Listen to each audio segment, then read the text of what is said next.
Hello, and here's a look at a few of our stories from our weekly video newscasts. I'm Max Mallet. And I'm Marcel Hutchins. Our reporters covered stories this week on a book about the Boston Marathon bombing, a commemorative flag raising, the Boston Debate League, and the 101st anniversary Harriet Tubman's death. Marathon Monday is coming up, bringing many memories of last year's attack with it. Two Boston Globe reporters have released a book that offers insight into that unforgettable week. Elisa Schaefer has more. With the Boston Marathon coming up in 2 weeks, Scott Hellman and Jenna Russell shared their book, Long Mile Home, at the Brookline Bookstore Tuesday night. Not only did they provide accounts of the traumatic events, but also follow personal journeys to recovery. We appreciate your presence, given that this is a difficult subject. They also read excerpts of their book, including an account from Danny, who was carjacked by the Sarnev brothers. He could barely control the wheel, the car veering out of lane. Tamerlan, not wanting to draw attention, told him to relax.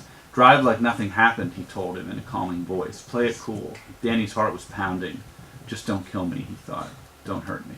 When the event opened up to the Q&A section, audience members like Carrie Sexton shared their sentiments. I was proud of the people here and the way they worked with law enforcement and the way they said, you're right, this is not, it's our fight, but not literally.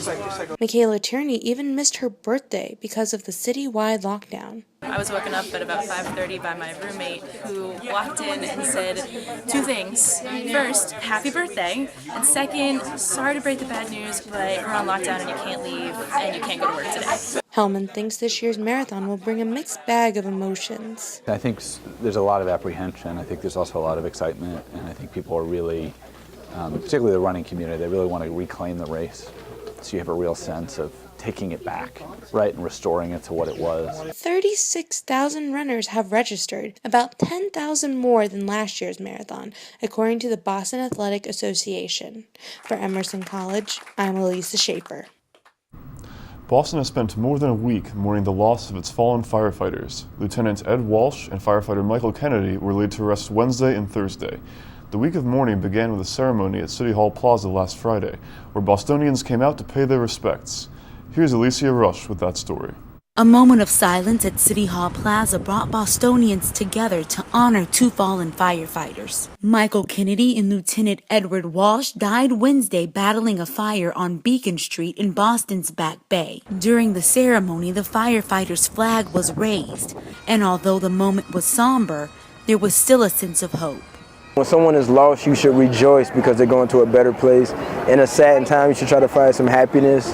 And I saw that today, with the officers and the firefighters of Boston, Massachusetts. I really seen that it is a bond. As the ceremony ended, fellow firefighters wanted to make sure the public knew how loyal these men were to serving their communities in and outside of the firehouse. District Chief Dennis Costin served alongside Kennedy at the Burn Foundation, a support group for burn victims and their families. Mike was the first one to show up at everything, first one to volunteer. A wiffle ball game, a bowling outing for the children of Triners. You didn't have to wonder if Mike was on the list to help out. The investigation into what started the basement fire that killed 2 and injured 13 others is still underway. We don't expect to know anything as far as why the firefighters died or what happened until the Board of Inquiry does its investigation. First thing authorities must determine is if the fire was caused mechanically, electronically, or chemically. For Emerson College, I'm Alicia Rush. City Councilor Charles Yancey and the Boston Debate League sponsored the second annual Boston City Council debate competition at City Hall. High school students compete in a fiery debate on the nation issue of raising the minimum wage. Here is reporter Laura Onyanaho with the story. So what I'm hearing is saying that we're not currently living under the minimum wage. I have not figured that. 4 Boston Debate League high school scholars go head-to-head in a debate on the nationwide issue of raising the minimum wage. City Councilor Charles Yancey partners with the Boston Debate League in its second annual debate competition at City Hall, featuring the brightest in the Boston public school system. I believe that every young person who participates in this debate develops a sense of self, a sense of leadership, and acquire the ability to inspire others. Serving 85% of students of color and 72% of free or reduced lunch, Boston Debate League trains students to help improve their academic skills. Numerous studies show that students who are involved in debate, it has tremendous benefits academically on their grades, graduation rate from high school, college matriculation rate, college graduation rate, success in the workforce and society. For after-school program manager Shannon Watson, she says she enjoys watching the students hone their skills learned through the program. You actually get to see them use their research skills and how much they have grown through debate over the years, and it's just been a privilege to work with them and coach them on this. After the judges gave their final verdict, Debate League champions Joyce Huang and Sophie Farah offer words of encouragement to future debaters.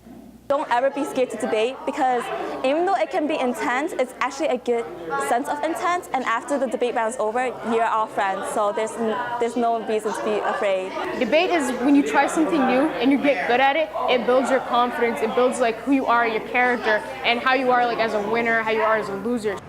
As the Boston Debate League caps off its 2013-2014 debate season, some debaters will compete in the national tournaments this month and in June. For Emerson College, this is Laura Onyenaho.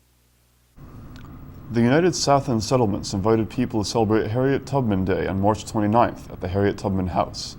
Tubman was an African-American abolitionist during the Civil War.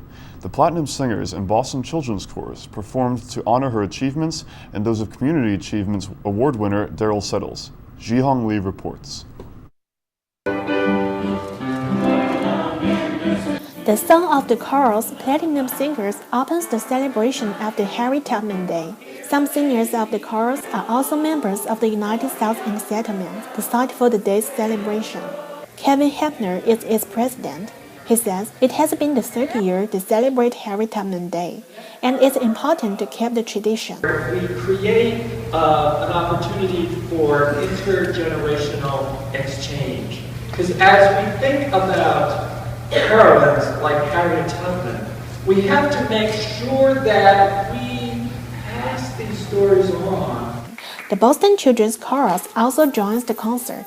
The chorus staff member Caroline Harvey says some young people don't know much about Harriet Tubman, and it's good for them to learn about her on this day. So it's really important for our kids to learn about who she is, what she represents, and what she worked for, and that work is still going on today.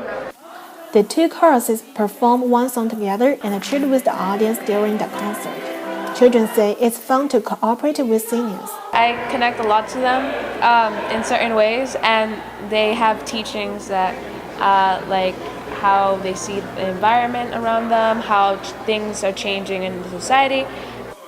The celebration ended with Daryl Settles speaking to inspire people to work for a better community. He won the Community Achievement Award this year because of his outstanding community leadership and commitment. For Emerson College, I'm Ji-Hong Lee. And those are some stories in your community this week. Thanks for tuning in, Boston. I'm Max Mallet. And I'm Marcel Hutchins. Check in next week for more. You have a great day.